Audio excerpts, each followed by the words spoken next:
Berkenalan dengan siapa aja iya, tapi berteman dengan siapapun lu nggak punya temen, itu namanya. Dan sekarang kan budaya sosial media itu kebanyakan manipulasi realita ya, dimana kayak anak umur 17 tahun, anak umur 21 tahun udah sukses dan sebagainya. Habis itu mereka membandingkan itu ke hidup mereka. Jadi case ini tuh diparahin karena ada orang tua yang juga membandingkan anaknya dengan apa yang mereka lihat di sosial media. Kita tuh nggak tertinggal sebenarnya di hidup ini ya. Betul. Kita harus punya mindset bahwa kita ini punya timing, kayak bilang tadi, punya progress, garis takdir Ya. yang berbeda-beda dengan orang yang lu bandingkan. Ikatan, bukan dari hubungan darah. Pernah gak sih lu ngerasain kayak ikatan lu sama temen lu, sama orang, kepercayaan lu itu kok bisa lebih tinggi ya dibanding gue percaya sama ke saudara gue. Apa kabar mental health lo ketika lu ngerasa bahwa wah ini kayak kelewatan nih, kayak terlalu pinggir jurang nih? Kalau misalkan dituntut, lu ngomongin ini gitu kan? Tidak, saya tidak ngomongin siapa-siapa. Gue dari pengalaman gue pribadi, kalau lu mau punya literasi yang bagus, lu menulis. Padahal di setiap perempuan yang butuh cowok yang jadi gini sayang. Itu dia cing. Itu dia cing. Jangan pelan dulu, duduk dulu. Oh sorry. Halo semuanya, kembali lagi di podcast Suara Berkelas. Hari ini aku Bilal Farhanov, ditemani oleh kolega aku ya. Ada Axel atau dikenal dengan Acejo. Siap. Axel aja, Axel. Aku kenal Axel berapa tahun yang lalu dan gue gak nyangka ini orang sesuai dengan visi apa yang dia bilang beberapa tahun yang lalu, dan gue lihat lu growth banget. Thanks man. Sesimpel gue mikir bahwa ini orang bakal jadi sesuatu, dan banyak orang bilang, bukan cuma gue, banyak kreator-kreator Indonesia yang mungkin bilang 5 tahun yang lalu lu bakal jadi seorang, tapi gue gak tahu lu bakal jadi siapa. Mungkin menteri kali ya. Wah. Waduh, skip dulu bang. Skip dulu politik. Skip dulu deh. Oke, di Suara Berkelas kita biasanya ngomongin tentang self improvement, self growth. Dari POV-nya Axel, gimana lu ngelihat self improvement? Self improvement sebenarnya sesimpel ketika kita self improvement tuh berkembang kan sebenarnya intinya. Jadi self improvement buat gue itu ketika orang punya self awareness yang cukup untuk bisa tahu apa yang dia mau, siapa diri dia, dan dia bawa diri dia ke apa yang dia mau itu. Entah itu lu setuju atau enggak dengan tujuan itu orang dan sebagainya, menurut gue itu udah improvement. Jadi kayak secara filosofis validasinya bukan dari orang lain tapi dari diri sendiri. Apapun goal lu itu, mau baik mau jahat, apapun itu, kalau lu udah bisa mengenali diri lu dan membawa diri lu ke sana, itu udah improvement sih menurut gua. Tapi kenapa banyak anak 20-an ya? Itu sekarang merasa gagal. Makanya tuh dimanfaatkan oleh konten-konten self improvement, buku-buku self improvement, bahwa lu tuh nggak gagal. Tapi menurut lu kenapa orang? Tadi gua ambil dari diksi yang lu gunakan. Kenapa banyak anak umur 20-an merasa gagal? Kuncinya tuh di merasa. Menurut gua karena kurang mikir. Mereka cuma merasa. Gitu. Apa sih yang bisa bikin mereka merasa terus? Menurut gua dari budaya yang ada sekarang itu kuncinya di sosial media. Setiap hari yang kita lihat itu sosial media, kayak nggak bisa munafik. Kalau misalkan ada kok teman gua nggak main HP, ya berapa sih yang nggak main HP? Menurut gua realita yang dibentuk sekarang itu ada di sosial media. Dan sekarang kan budaya sosial media itu kebanyakan manipulasi realita ya, dimana kayak anak umur 17 tahun, anak umur 21 tahun udah sukses dan sebagainya. Habis itu mereka membandingkan itu ke hidup mereka, yang sebenarnya kalau di breakdown nggak bisa lu samain hidup lu sama mereka. Lu nggak tahu struggle-nya apa, lu nggak tahu siapa tahu dia emang didukung oleh orang tuanya, oleh keluarganya, oleh teman-temannya, lingkungan dia dari dia lahir itu sehat. Dan itu kan hal-hal yang kita nggak bisa kontrol pas kita lahir di mana, gitu kan. Kalau lu bandingin ya nggak apple to apple, akhirnya mereka merasa gagal. Ya, karena apa? Karena nggak mikir. Kalau dia mikir, dia tuh nggak gagal. Dia cuma ada di fase yang lebih belakang aja. Dan apakah itu buruk? Enggak. Kenapa? Karena lu nggak bisa bandingin 1 jam lu sama 1000 jam orang. Itu. Jadi menurut gue ada 2 variabel. Pertama kurang mikir. Kedua karena sekarang budayanya itu di sosial media everything is so fast gitu. Orang-orang cuma nge-share hal-hal baik aja. Jarang ada orang yang mau menunjukkan realitanya itu seperti apa, karena jarang ada orang yang mikir. Yang upload juga kebanyakan nggak mikir. Just gonna be honest. Mungkin ini akan menyinggung banyak orang. Tapi truth.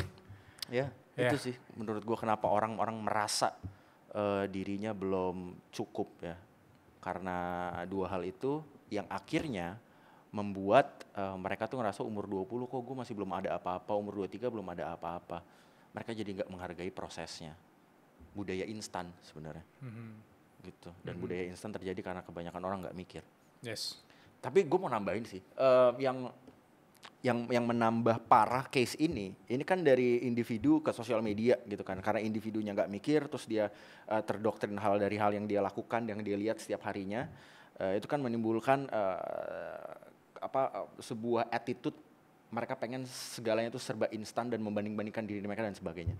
Ini bisa diperparah, yang gue lihat dari lingkungan gue, dari teman-teman yang gue tahu, dari pengalaman gue, itu diperparah dengan adanya orang tua yang sama-sama addictnya dengan sosial media, dengan realita yang fana. Menarik. Ya. Jadi ada beberapa teman yang mereka cerita orang tuanya tuh selalu membanding-bandingkan mereka. Jadi case ini tuh diparahin karena ada orang tua yang juga membandingkan anaknya dengan apa yang mereka lihat di sosial media. Anaknya yang udah membandingkan diri dia sendiri dengan orang di sosial media, udah terdoktrin, orang tuanya tambahin itu, memvalidasi itu. Itu kan kamu lihat aja tuh si itu bisa sukses umur segini, kamu lihat aja sih ini dia nikah sama orang kaya dan sebagainya, untuk yang perempuan biasa gitu kan. Kayak gitu hidupnya enak, yang dilihat story-nya enak-enak semua dibandingin ke anaknya. Ya terus lu berharap apa dari anak lu kalau dia akhirnya jadi kekurangan validasi, jadi merasa terburu-buru, dikejar-kejar dan sebagainya. Padahal apa sih, lu dikejar apa sih?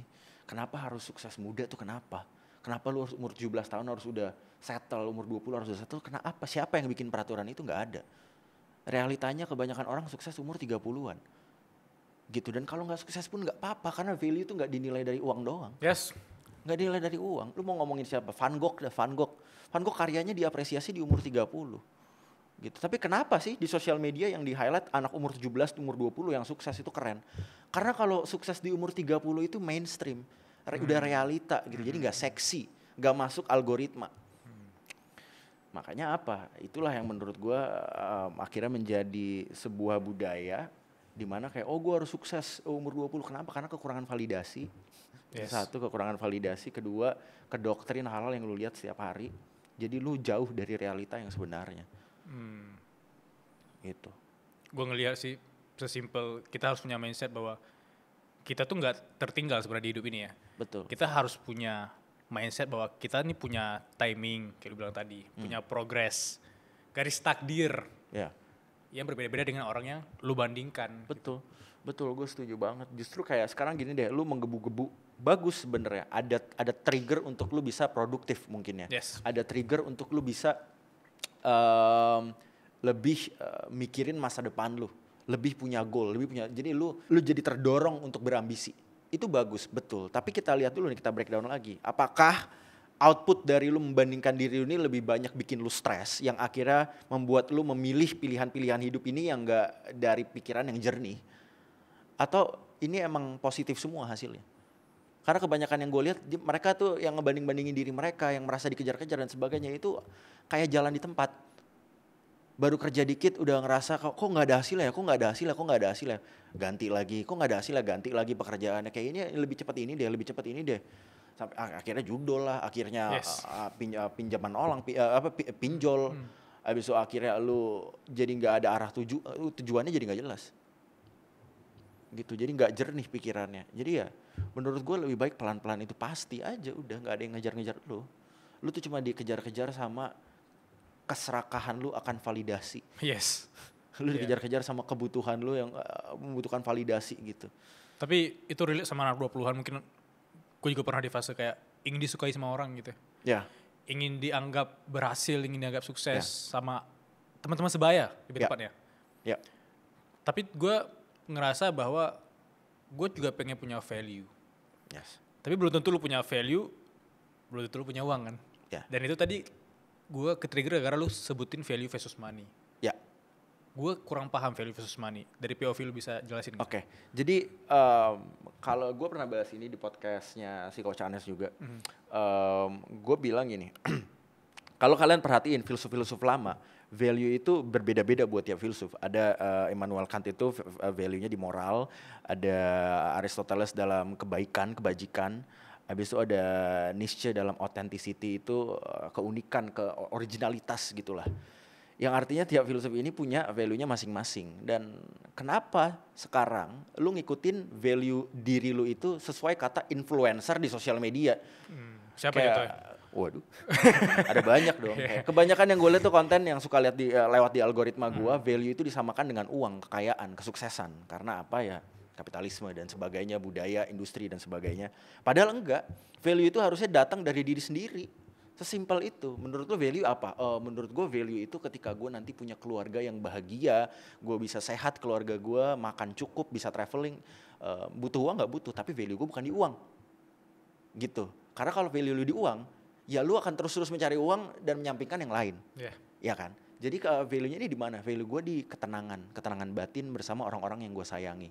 Itu akan beda, uang jadi sesuatu yang dibutuhkan, namun bukan jadi yang utama. Dan itu bisa datang dari tiap individu berbeda-beda. Jadi value itu harus datang dari diri sendiri juga, menurut gue. Kesalahannya itu sekarang orang-orang tuh terlalu mensimplifikasi value dengan sesuatu apa yang mereka bisa lihat soalnya, bukan apa yang mereka bisa rasa. Nah ini makanya dibutuhkan keseimbangan antara perasaan dan logika. Kalau tadi kayak lu ngikutin perasaan doang, akhirnya lu dibutakan dari realita. Tapi kalau lu dibutakan dengan hal yang bisa lu lihat doang, yang objektif gitu, lu nggak merasa, ya lu jadinya cuma akan menilai diri lu dari hal-hal yang ada. Jadi emang dibutuhkan keseimbangan. Ya, sulit sih untuk bisa sampai ke titik lu bisa menyeimbangkan gitu ya. Benar. Tapi ya bukan berarti nggak bisa dicoba. Iya, tapi gue ke-trigger juga gara-gara lu bilang tadi, kan ada drakor terbaru ya, lu ngikutin gak sih ada drakor terbaru namanya When Life Gives You Tangerine gitu? Oh, gue baru nonton episode 1. Oh iya, gue cuma bilang dasar simpelnya bahwa gara-gara drakor itu orang punya standar baru, kalau harus punya cowok itu yang kayak si Guanxi gitu, which is green flag ya. Tapi mereka pengennya yang kaya, kayak gak sih?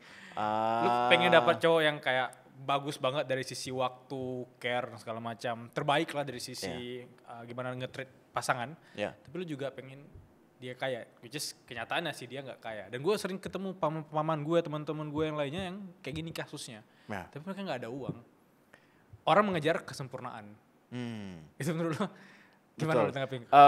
Yang bikin kebanyakan dari Gen Z dan Gen A mungkin ya nanti ke depannya itu sulit dalam menghadapi asmara adalah zaman sekarang orang kalau mau berhubungan asmara itu harus ada fungsinya. Dan menurut gue itu fatal. Mencintai, ketulusan itu tidak harus ada fungsinya. Itu udah diajarkan dari semua agama menurut gue ya. Udah kita nggak perlu bahas ini cukup dalam kayak ketulusan apa adanya dan sebagainya. Itu harusnya tidak ada agenda di baliknya. Dan sekarang karena banyaknya pilihan, kayak mendingan ini, mendingan itu, mendingan ini. Kenapa itu akarnya dari mana sih? Karena akarnya itu gue pengen yang paling beneficial.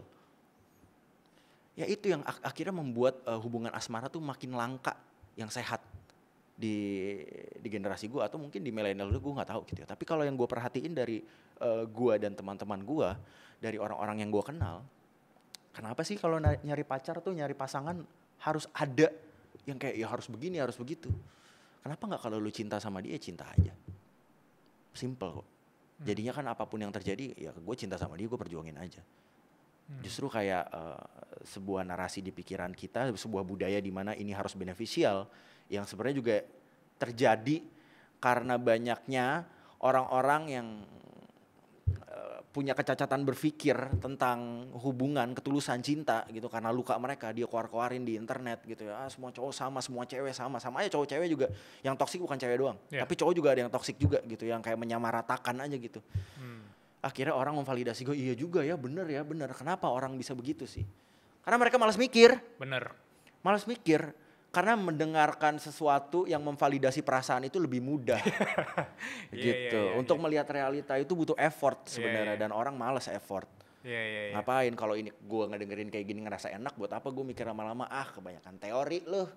Kebanyakan mikir lu bertele-tele lu. Biasanya gini biasanya kalau ada suatu pernyataan dari influencer yang memvalidasi pikiran atau harapan mereka, itu kan di react atau add notes ya, kalau di IG ya, atau pas add story atau share ke orangnya langsung by DM. Nah itu tuh pikir mereka tuh nggak mikir dari versi POV-nya mereka sendiri. Betul, manipulasi sebenarnya. Dan budaya manipulasi ini sebenarnya gue sebenarnya belum tentu manipulasi. Jadi biasanya kalau orang itu sengaja tahu mengeksploitasi orang-orang ini yang nggak bisa mikir, yaitu manipulasi. Tapi kalau orang itu emang tidak punya kemampuan berpikir dengan logis, itu hanya kecacatan berpikir. Cuma yang sekarang yang terjadi ya doesn't matter. Cuma yang terjadi realitanya ada banyak realita yang ke-shift sekarang karena orang-orang yang cacat berpikirnya atau orang-orang yang manipulatif ini. Mereka hanya memvalidasi dirinya dengan bersuara dari lukanya. Oke. Misalkan gue dilukai sama perempuan yang memanfaatkan gue. Lalu gue ngomong di internet. Semua cewek itu sama, cuma ada maunya aja semuanya. Gak ada yang tulus zaman sekarang. Kenapa? Enak didengarnya, gampang, easy gitu. Padahal gue gak mikir. Orang-orang yang sama-sama punya luka memvalidasi itu. Iya bener juga ya, semua cewek juga gitu ya, namanya juga betina gitu kan. Akhirnya apa? Jadilah sebuah agama baru. Sexism. Dongeng baru ya. Ya, surprise.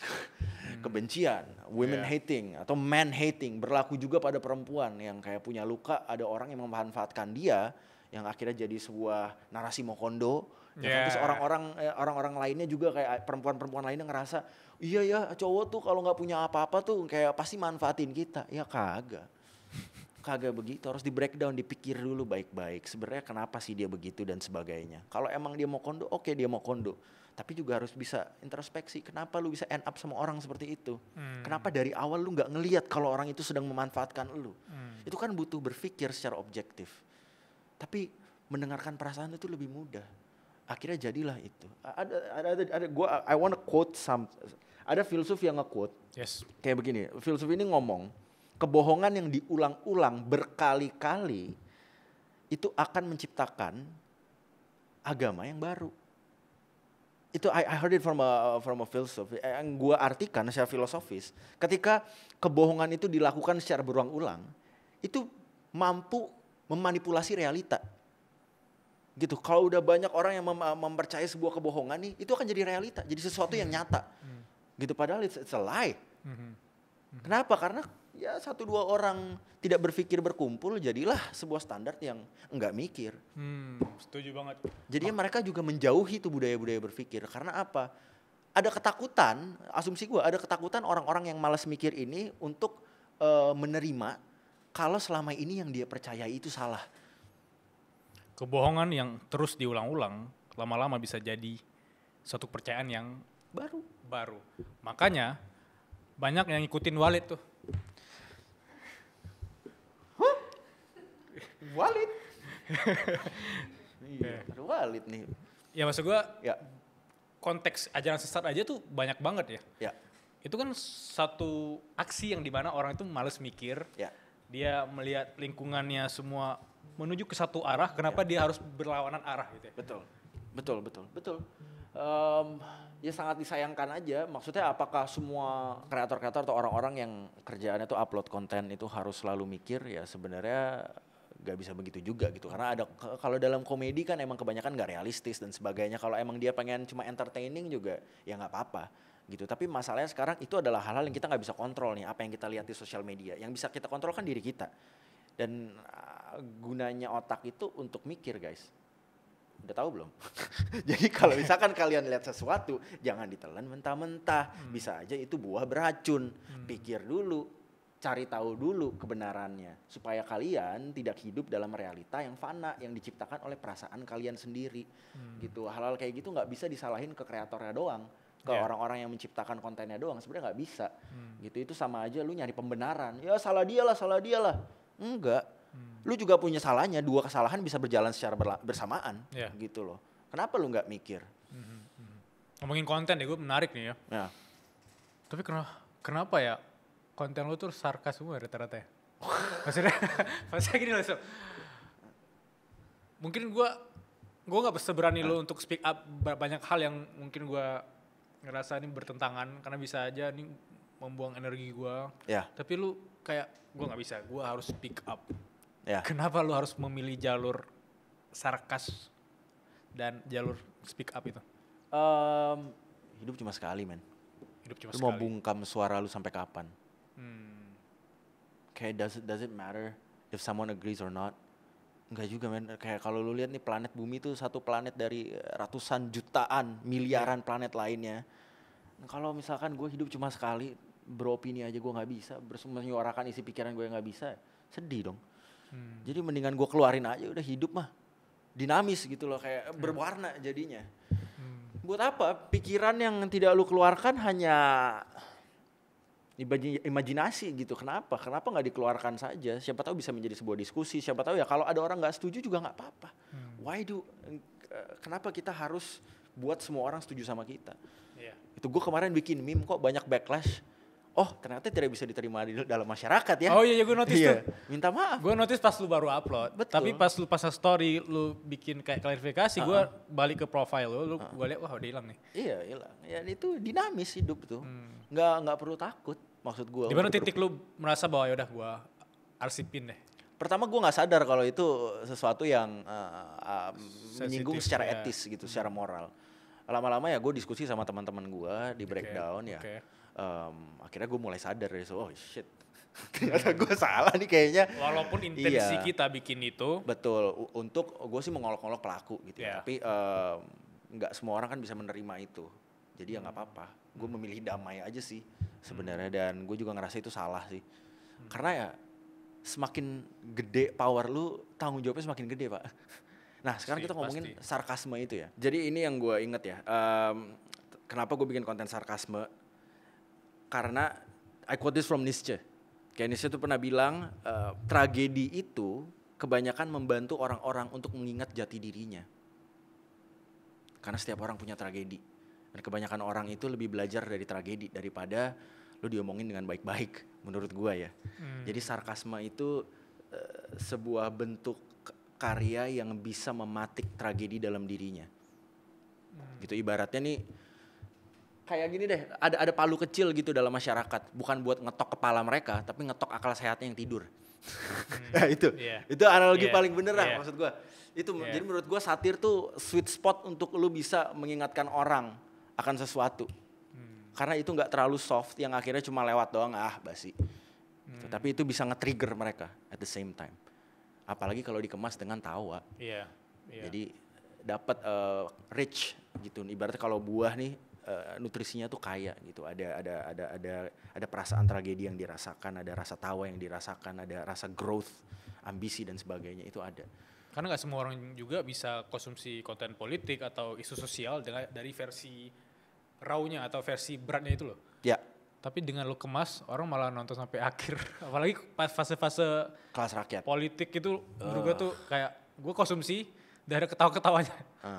Yes. Itu sisi positif yang menurut gue tuh apa ya, konten edukasi sebenarnya yang bisa sampai ke siapapun. Storytelling lu kemas dengan bagus. Yes, thank you. Tapi jujur salah satu alasannya lagi ya karena saya takut kalau ngomong langsung itu bisa kena pidana gitu kan, IT atau apa dan sebagainya. Jadi lebih baik saya sindir-sindir saja.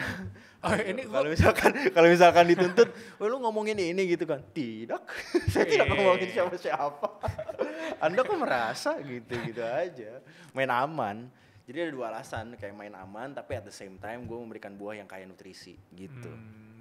Jadi, apa kabar mental health lo? Ketika lo ngerasa bahwa wah ini kayak kelewatan nih, kayak terlalu pinggir jurang nih, ada nggak feeling? Kan kita manusiawi ya, masih muda juga, kayak kita pasti ada rasa insecure dan lain, overthinking. Yes, ada sih perasaan-perasaan kayak waktu kelas rakyat tuh yang pinggir jurang perasaan ini aman gak ya dan sebagainya.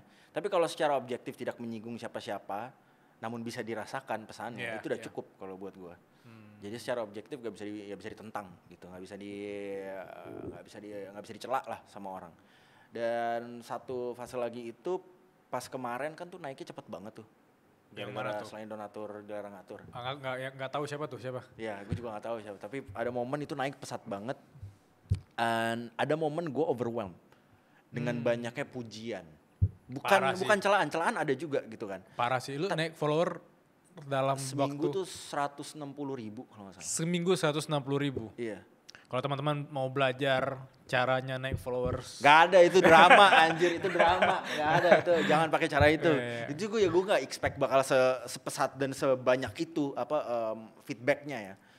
Tiba-tiba sebanyak itu, jadi ya udah, dan akhirnya bikin gue jadi overwhelmed. Dan yang gue rasain mental health gue itu it's tiring, draining untuk dipuji terus karena membuat gue merasa ada di atas awan. Buat gue merasa kayak gue selalu bener gitu dan gue nggak mau. Bahaya. Jadinya yang terus-terusan gue ingetin tuh oke, ini followers yang banyak ini datang akan membuat gue semakin berguna atau malah membuat gue semakin egois. Gitu. Jadi apapun aksi yang gue lakukan, gue selalu tanya diri gue. Ini kalau gue kayak begini, gue makin berguna atau makin egois? Makin berguna atau makin sih? Ya mungkin berguna, abis itu egois dulu, ya kan dengan meme. Abis itu berguna lagi, gak bisa langsung sempurna dong gitu. Maksudnya saya juga masih belajar. Tapi itu sih, jadi self controlnya itu melelahkan dibanding debatnya. Berapa hari lu gak keluar rumah gitu atau penasaran juga?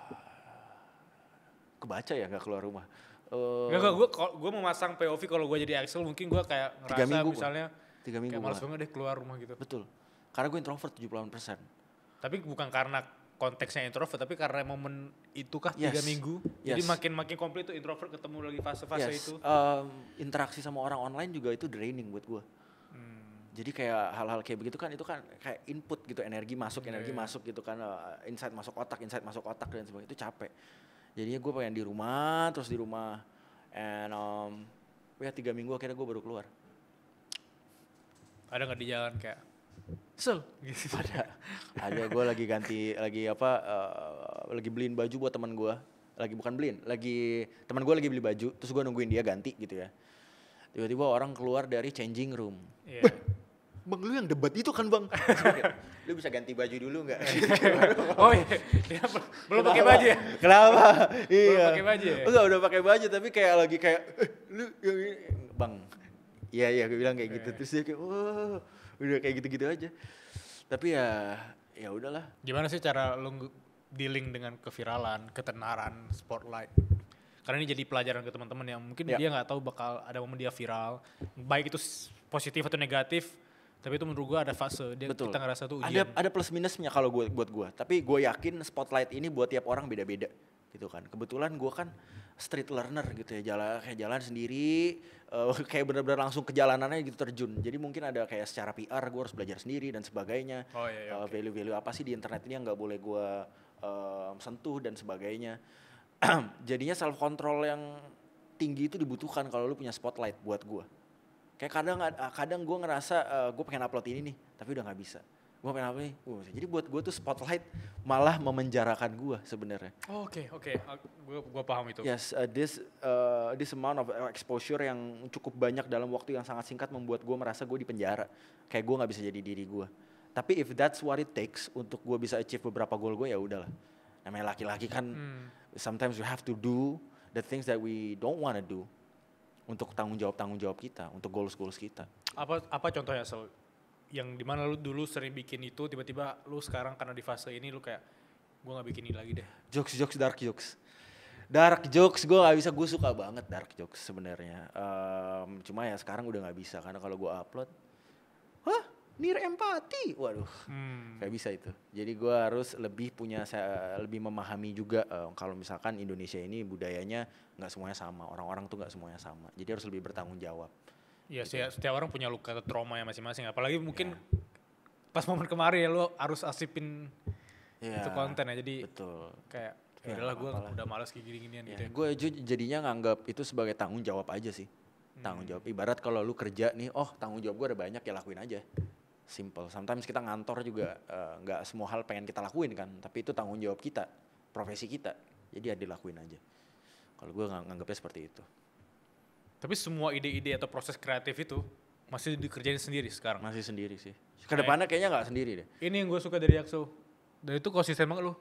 Gue kayak dari beberapa tahun lalu lu masih percaya diri dan lu masih bisa mengandalkan waktu dan energi lu sendiri ya. Ya.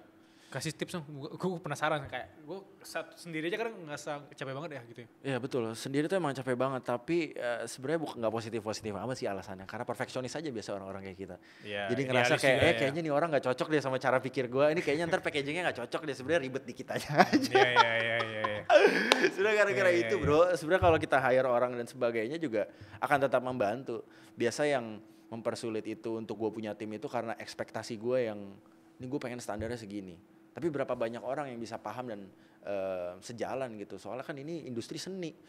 Industri seni itu adalah industri yang subjektif. Dan itu PR untuk nyari orang-orang yang bisa sejalan itu sangat-sangat PR. Cuma ya selagi masih bisa sendiri ya sendiri aja dulu deh. Tapi kedepannya sih gue ada goals yang pengen gue achieve ya untuk bisa besar di TikTok dan YouTube kayaknya sih. Itu membutuhkan tim karena udah draining banget untuk gue mikir sendiri. Ya. Karena YouTube lebih dari TV kan. Bener lagi. Iya lagi.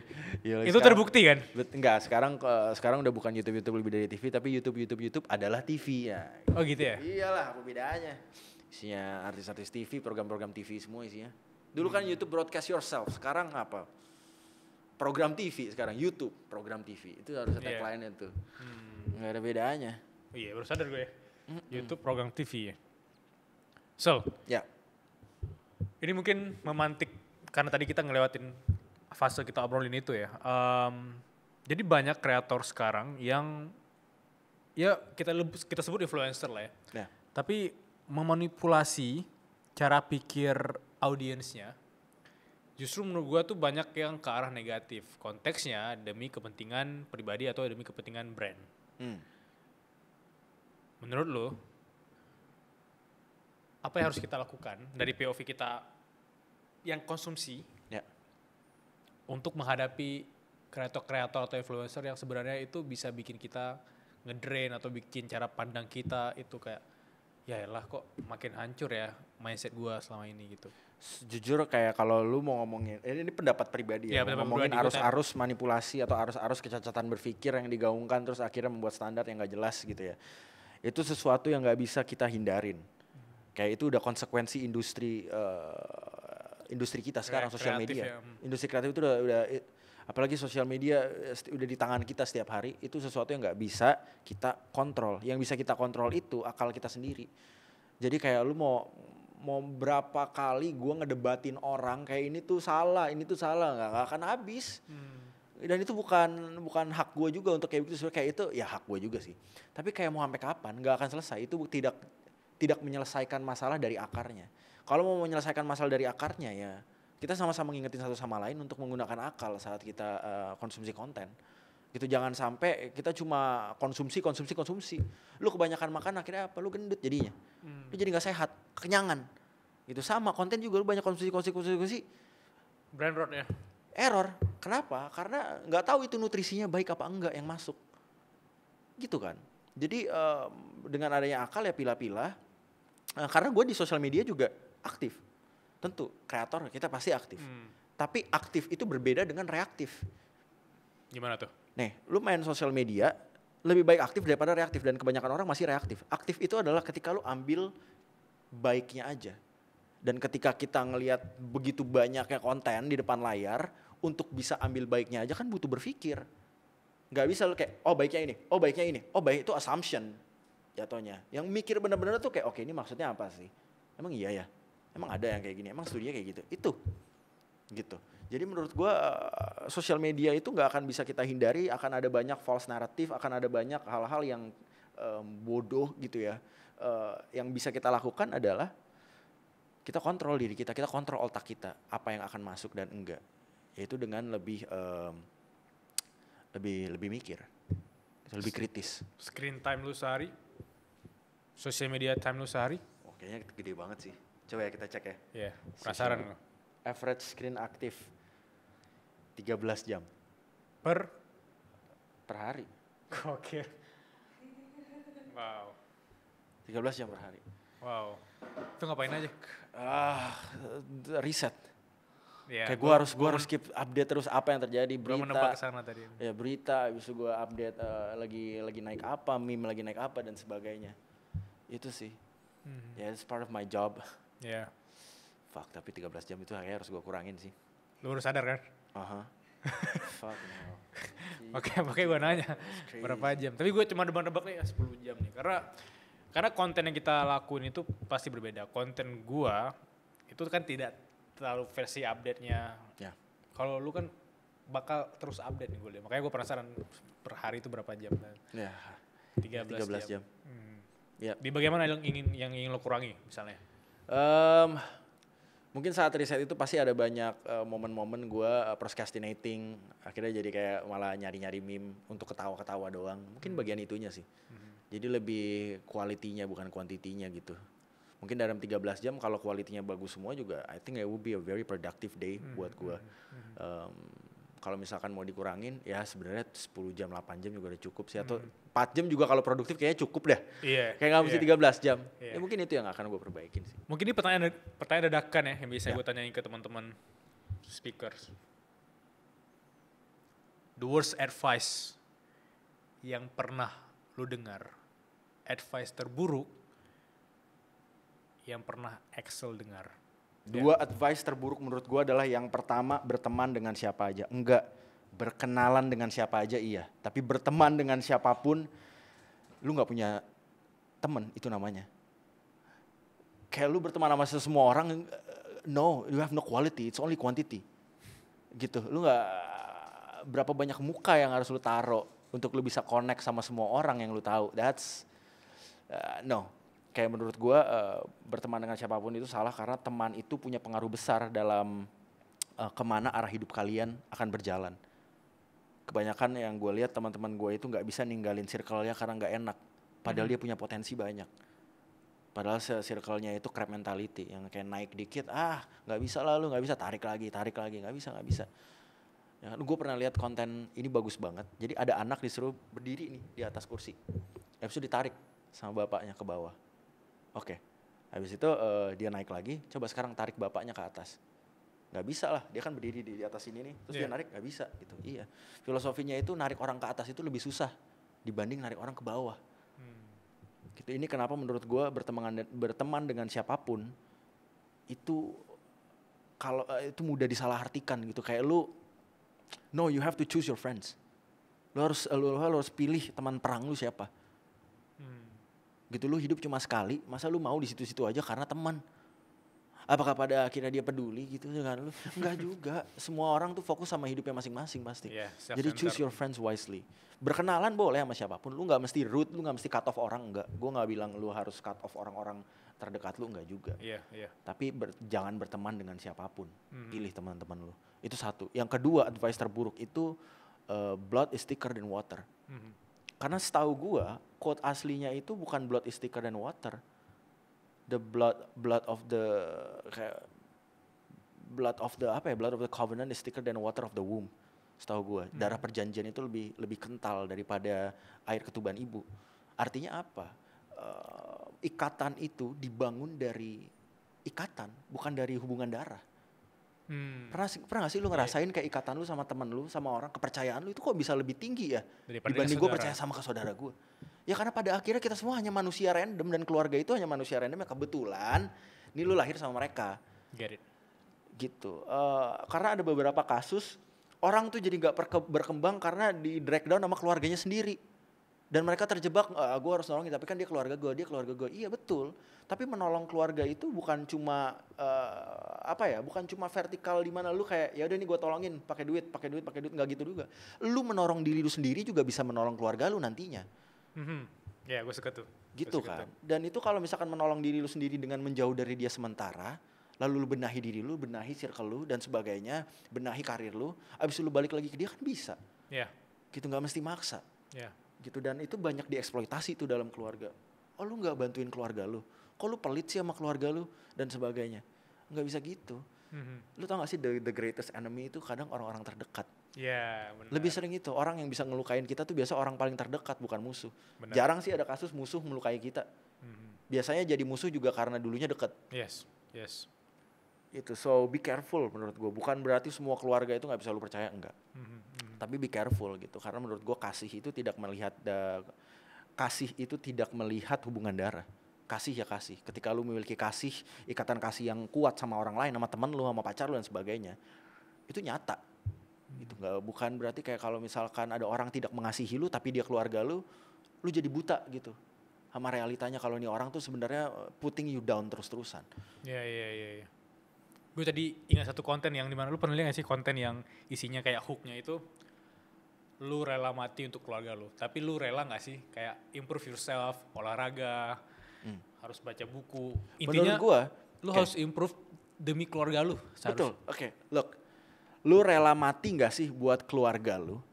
Ketika kita improve diri kita sudah mati. kita kan ngebunuh karakter kita yang lama.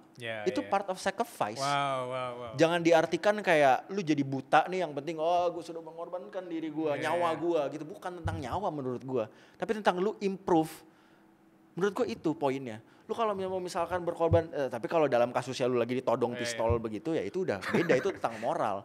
Balik lagi harus di breakdown lagi, ya, ikatan lu sama dia gimana dan sebagainya. It's a different case. Tapi menurut gua, lu berkorban untuk keluarga lu itu bukan semata-mata ya lu jadi apa ya? Jadi kuli aja gitu. Oh, gua keluarga, enggak.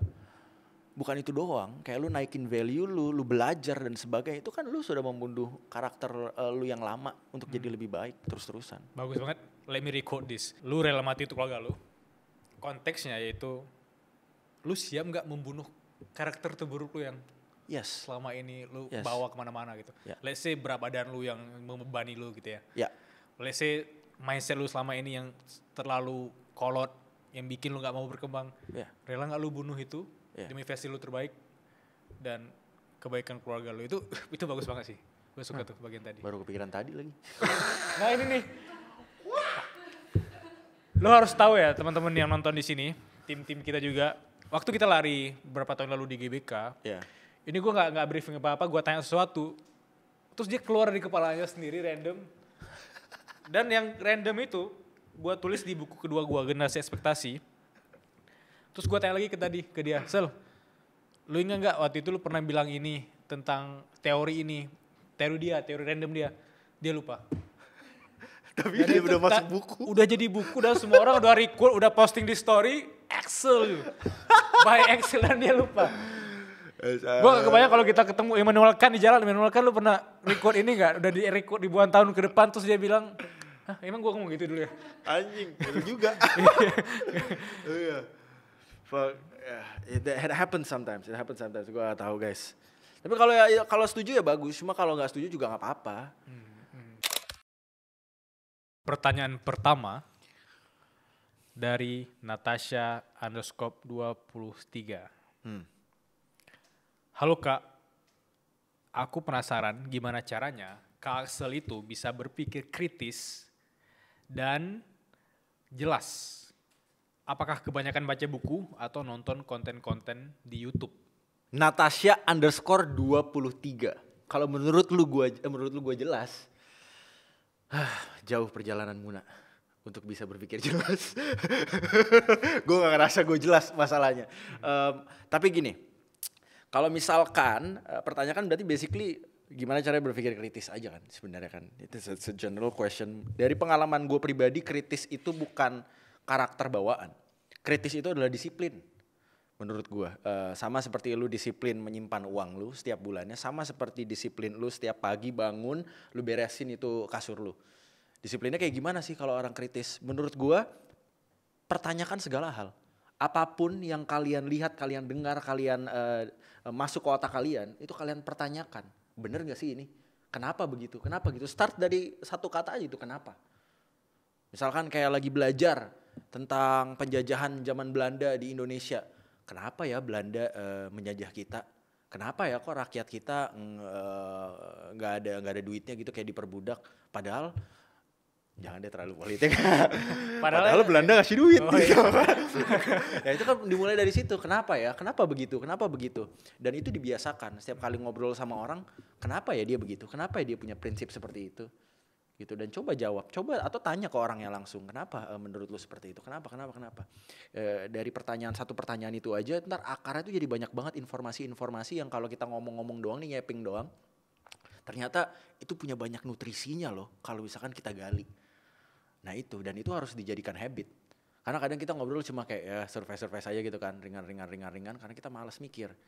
Tapi coba deh have a mentality di mana lu selalu ingin tahu lebih dari situ, dan itu tuh habit, bukan karakter. Ya gue orangnya nggak mau tahuan sih, enggak. Lu nggak membiasakan diri lu untuk mau tahu. Jadi it's a discipline, sama seperti aktivitas kita lainnya. Tapi lu baca buku? Baca. Dua buku favorit? Buku favorit. Dua buku. Jujur, dua buku favorit. Pertama Homo Deus. Itu klasik sih, kayak itu klasik modern lah, kayak itu zaman Gen Z tuh kayaknya suka banget. Yang kedua, betul. Yang kedua itu ini juga ini banget sih, apa namanya, basic banget, Atomic Habits. Itu udah, bro, it's simple, gampang banget dimengerti, dan itu impactnya gede banget untuk lu keseharian. Itu gampang banget, itu buku, it feels easy. Untuk membaca buku yang gak terlalu banyak gitu ya, lu baca sampai habis dan kemungkinan lu akan reconsider the things that you do in your life sih. Gitu. Ya, mind changing sih. Gitu. Homo Deus dan Atomic Habits. Apakah dua buku itu membentuk cara pandang lu melihat dunia dan bikin lu lebih kritis? Yes. Dua buku itu punya impact sangat besar dalam pola pikir gua. Ya. Dan aksi. Dan aksi. Betul. Ya, Atomic Habits itu aksi banget.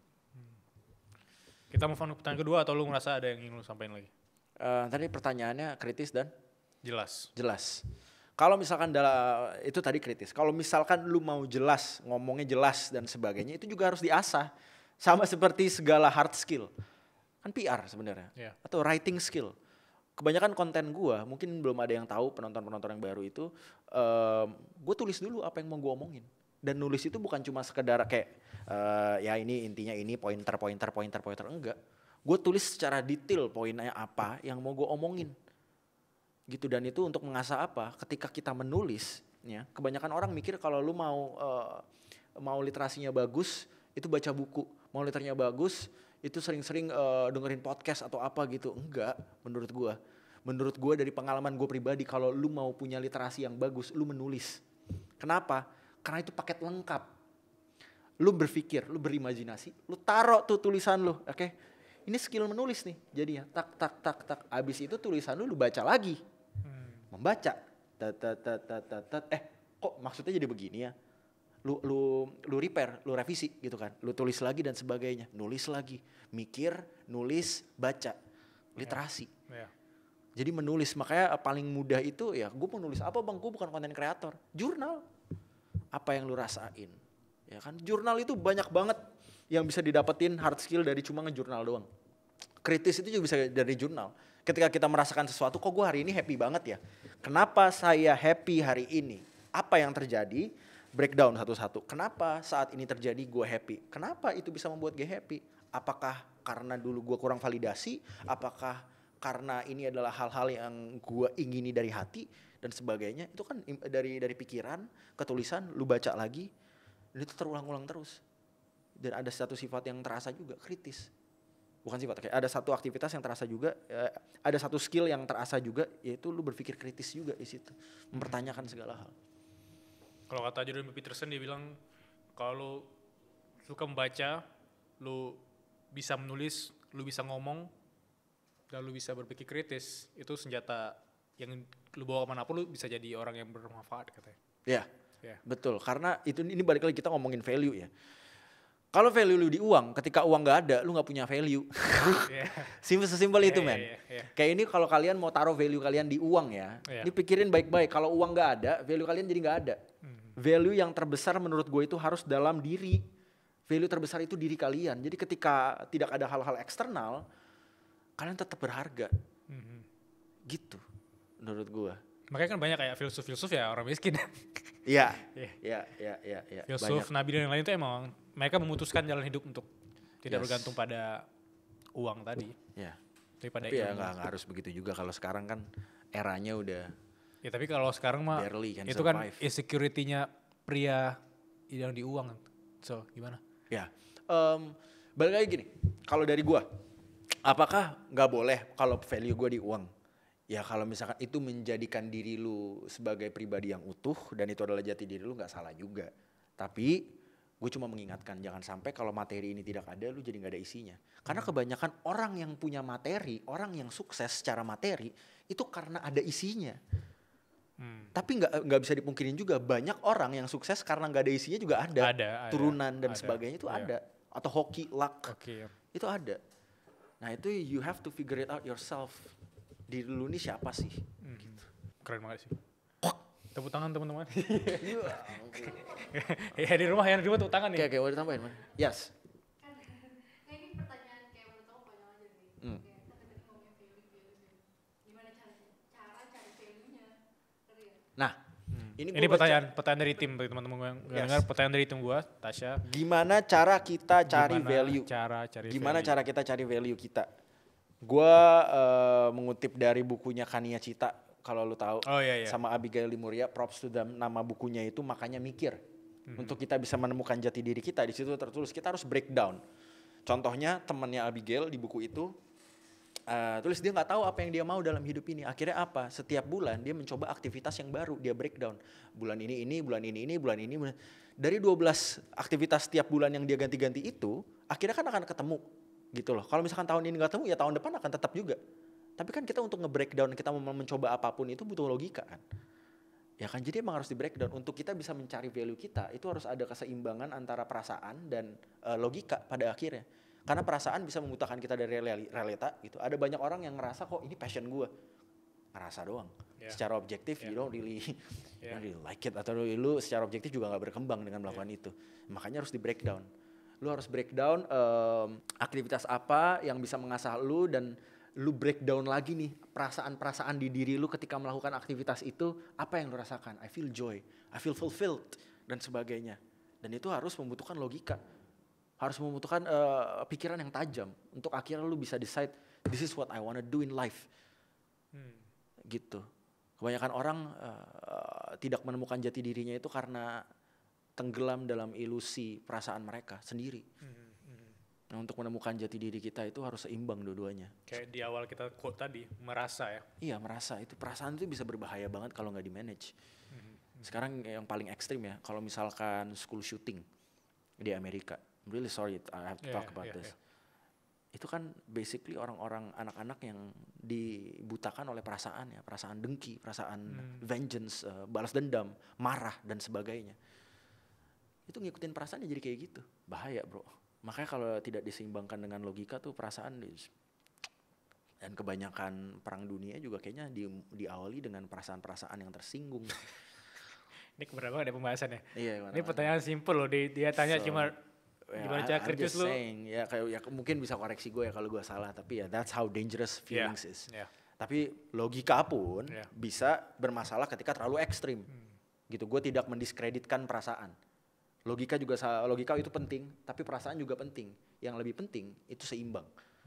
Gitu. Kenapa kalau misalkan kita logika doang ya, kita nggak bisa punya faith, kita nggak bisa punya hope, kita nggak bisa merasakan nikmatnya hidup ini. Menjadi manusia, kita jadi tidak manusiawi dan sebagainya. Harus seimbang. Itu sih. Kalau kayak Axel ngomong gini, lu sadar aja gitu. Yes. Nomor tiga ya? Ya, nomor 3. Let's go. Kita ke nomor 2, pertanyaan nomor 2. Ya. Ini agak berat ya. Ini namanya kita samarin aja kali ya? Ya, boleh. Gue gak bisa sebut namanya karena mungkin agak sensitif ya. Ya. Dia laki-laki, dia bilang, halo bang, aku mau nanya, aku laki-laki usia 25 tahun. Aku disuruh nikah oleh orang tua aku dan pasangan aku juga buru-buru untuk nikah. Tapi secara finansial aku merasa belum siap dan secara mental juga belum siap. Kira-kira gimana ya jawabannya efektif untuk menghadapi fase ini? Jadi pertanyaannya di jawaban. Gimana cara komunikasiinnya? Bisa jadi ya, karena dia ngerasa bahwa ini berat, usia 25 tahun. Oke. Dia laki-laki.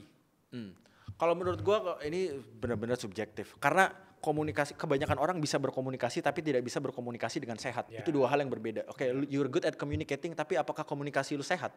Nah, dari pengalaman gue, komunikasi yang sehat itu bukan tentang kita udah memberikan informasi yang jelas, tapi lebih ke apakah dia merasa didengar nih lawan bicara kita, apakah dia merasa dimengerti, apakah dia bisa meresap informasi dari kita. Dan itu membutuhkan data yang jelas di mana kini orang tuh orangnya kayak gimana dulu.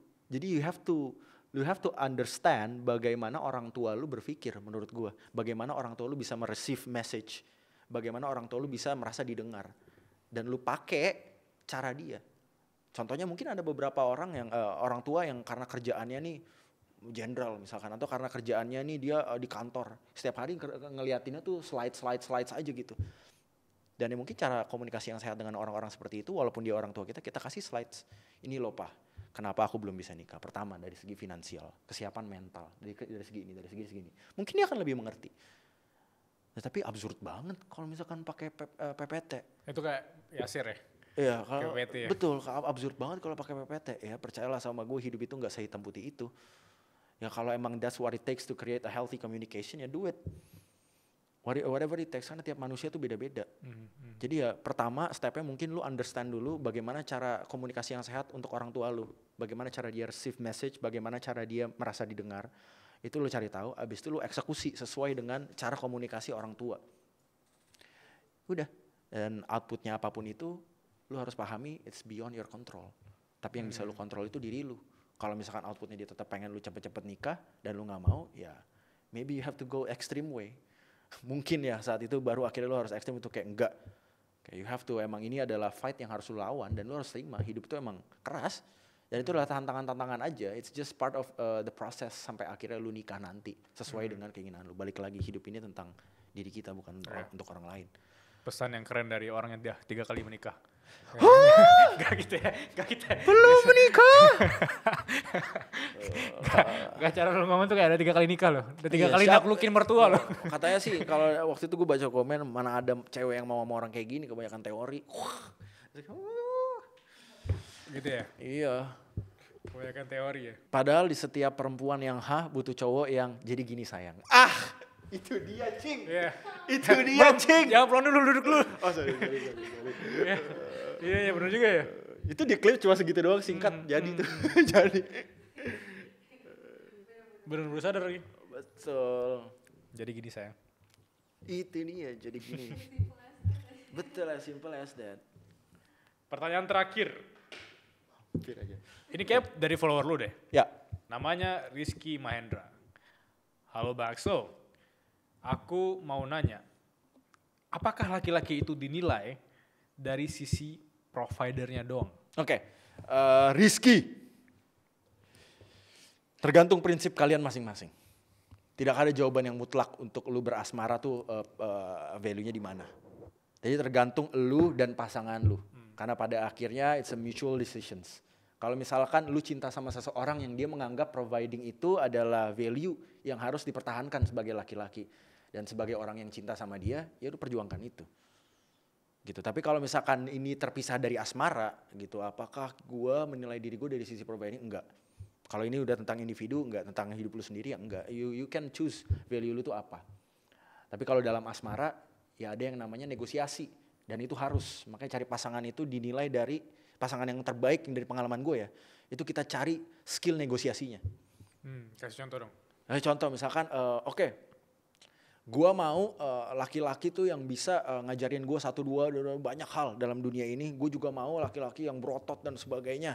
Gue juga mau laki-laki yang nanti bisa emotionally stable, tapi at the same time kaya. Bejir.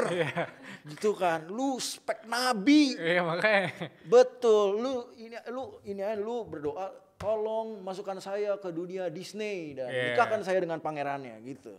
Itulah, gak bakal ada. Kayak kita bilang tadi sempurna. Betul. Dan kemampuan negosiasi ini dimana kayak dia punya pemahaman kalau realita itu tidak seindah itu. Dan akhirnya cinta pun, ketulusan itu tidak memandang kesempurnaan, tidak mencari kesempurnaan dan kebahagiaan, tapi tentang terus memilih apapun keadaannya.